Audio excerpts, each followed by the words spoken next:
আসসালামু আলাইকুম রহমতুল্লাহ। আপনারা ওসমান হাদির সর্বশেষ আপডেট আসলে অনেকেই জানতে চাচ্ছেন, তাদের জ্ঞাতার্থেই জানাচ্ছি। ওসমান হাদির বর্তমান যে অবস্থা, গতকাল ঢাকা মেডিকেল কলেজে অপারেশন করার পরে যখন এবারকের হাসপাতালে নিয়ে আসা হয়, তখন ডাক্তাররা তাকে বিভিন্নভাবে পর্যবেক্ষণ করতেছে। তারই ধারাবাহিকতায়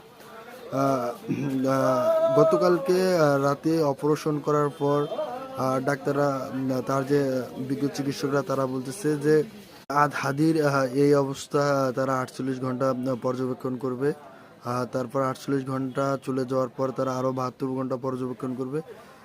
তারপর আসলে তারা একটি সিদ্ধান্তে উপনীত হবে। কিন্তু আপাতত আশার বাণী যেটা, সেটা হচ্ছে তার স্বাস্থ্যের আপাতত স্থিতিশীল অবস্থায় আছে, অবনতি হচ্ছে না, উন্নতি হচ্ছে না, স্থিতিশীল অবস্থায় আছে। তো দেশবাসীর কাছে বিনীত অনুরোধ, বিনীত আবেদন, আপনারা হাদির জন্য দোয়া করবেন। সে আসলে ভারতীয় আধিপত্যবাদ বিরোধী সবচেয়ে ভোকাল, এবং ভারতীয় হেজিমনির বিরুদ্ধে সব থেকে ভোকাল। আমরা চাই হাদিরা ফিরে আসুক। আর হাদিরা প্রত্যেক স্বাধীনতায় 50 কোটি বছরে একজন করে জন্মায়। অতএব আমাদের বর্তমান বাংলাদেশে হাদির গুরুত্ব অপরিসীম। হাদিকে আমাদের লাগবে।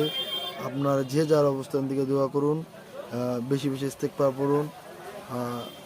হাদিকে যাতে আল্লাহ তাআলা আমাদের মাঝে ফিরিয়ে দেন, এবং আমাদের একটি আদর্শে, একটি মতে আমাদের ঐক্য থাকতে হবে যে ভারতীয় আধিপত্যবাদ, শাহবাগতন্ত্রের বিরুদ্ধে আমাদের একতাবদ্ধ থাকতে হবে।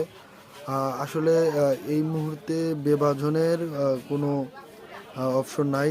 আমরা সকলে ঐক্যবদ্ধ থাকব। আমরা বিরুদ্ধে একতাবদ্ধ থাকব, এবং যারা সফট আওয়ামী লীগার, যারা আওয়ামী লীগকে নর্মালাইজ করতে চান, তাদের বিরুদ্ধে আমাদের প্রতিবাদ জারি রাখবো। এরই ধারাবাহিকতায় গতকালকে সাহেব মোস্তাফিজ এনসিবি থেকে মনোনীত সিরাজগঞ্জ 6 আসনের পদপ্রার্থী সাহেব মোস্তাফিজ ভাই কিন্তু যারা টকশো বুদ্ধিজীবী, মিডিয়া ব্যক্তিত্ব, সাংবাদিক, তাদের বিরুদ্ধে একটি ক্লিয়ার স্টেটমেন্ট দিয়েছেন। তারই ধারাবাহিকতায় আমরা এই সমস্ত যারা কালচারাল ফ্যাসিস্ট, বিভিন্ন শিক্ষাঙ্গনে ফ্যাসিস্ট, মিডিয়া ফ্যাসিস্ট যারা আছে, তাদের বিরুদ্ধে আমাদের সংগ্রাম জারি থাকবে। ধন্যবাদ। বিভাজন নয়, ঐক্যই হচ্ছে সমাধান, এবং আগামী ত্রয়োদশ জাতীয় সংসদ নির্বাচন সুষ্ঠু এবং সুন্দর করার লক্ষ্যে আমাদের ঐক্য থাকতে হবে। ইনকিলাব জিন্দাবাদ।